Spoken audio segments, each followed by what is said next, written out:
નમસ્કાર દર્શક મિત્રો, ધ લોકસત્તા શોમાં આપનું સ્વાગત છે। પશ્ચિમ એશિયામાં ફરી એકવાર યુદ્ધના વાદળો ઘેરાયા હોય તેવા દ્રશ્યો સર્જાયા છે। ઈરાનમાંથી અત્યારે જે સમાચાર આવી રહ્યા છે તેણે સમગ્ર વિશ્વને ચોંકાવી દીધું છે। ઈરાનના અત્યંત મહત્વના ગણાતા દક્ષિણ બંદર અબ્બાસમાં એક સાથે વિસ્ફોટો થયાના અહેવાલ છે। આ માત્ર સામાન્ય વિસ્ફોટ નથી, પરંતુ ઈરાનના વ્યૂહાત્મક સ્થાનો અને રહેણાંક વિસ્તારોને હચમચાવી દેનારી ઘટના છે। મીડિયા અહેવાલો મુજબ આ બ્લાસ્ટમાં અત્યાર સુધીમાં આશરે 4 નિર્દોષ બાળકો સહિત અનેક લોકોના મોત થયા હોવાની આશંકા છે।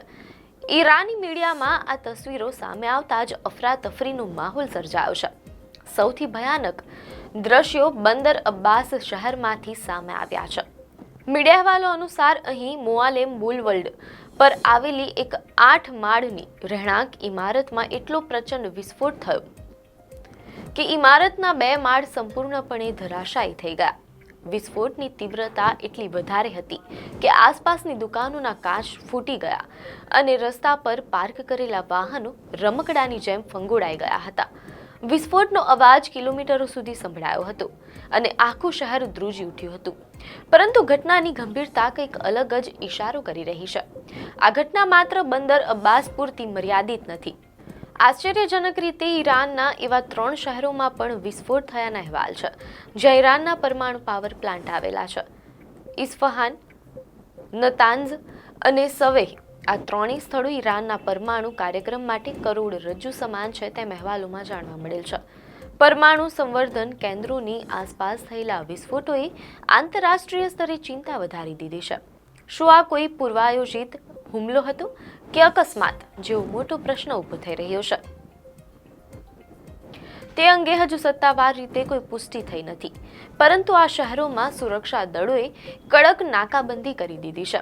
વિસ્ફોટોની આ હારમાળામાં એક મહત્વની કડી સામે આવી રહી છે।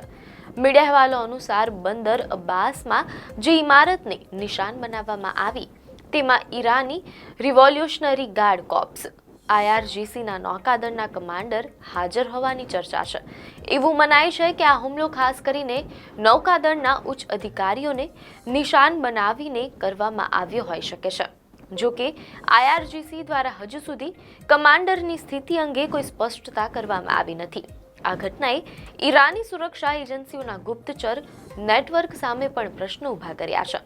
બંદર અબ્બાસ ઉપરાંત પરાંદ, તવરીજ અને અહવાજ જેવા શહેરોમાંથી પણ વિસ્ફોટની વાત સામે આવી છે, જ્યારે પાકદાશ્ત શહેરમાં પણ મોટા વિસ્ફોટ થયા છે। એક સાથે આટલા બધા શહેરોમાં વિસ્ફોટ થવા એ કોઈ સંયોગ હોઈ શકે નહીં તેવું સંરક્ષણ નિષ્ણાંતો માની રહ્યા છે।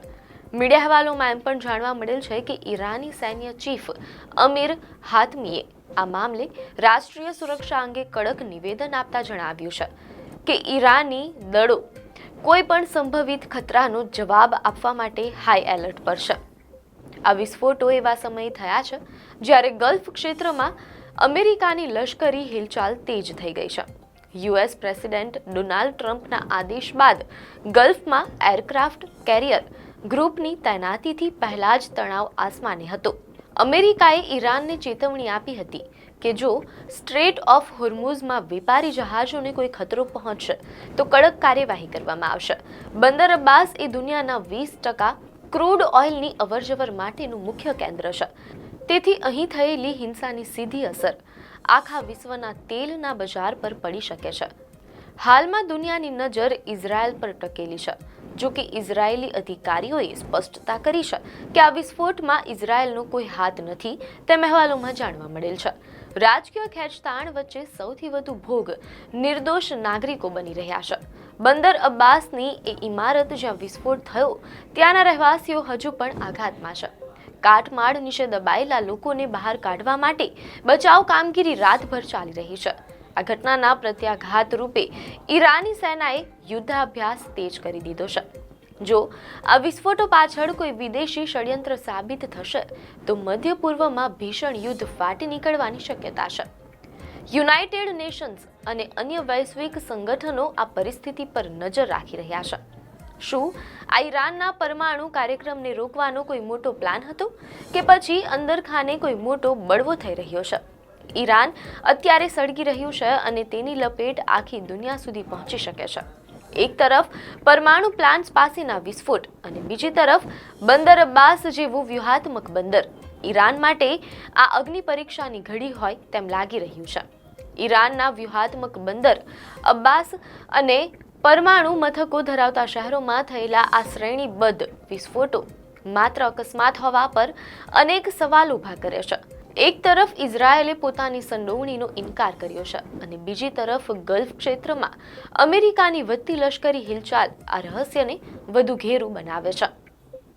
આપને માહિતી સારી લાગી હોય તો વિડીયોને લાઇક અને શેર કરજો, ચેનલને સબસ્ક્રાઇબ કરજો.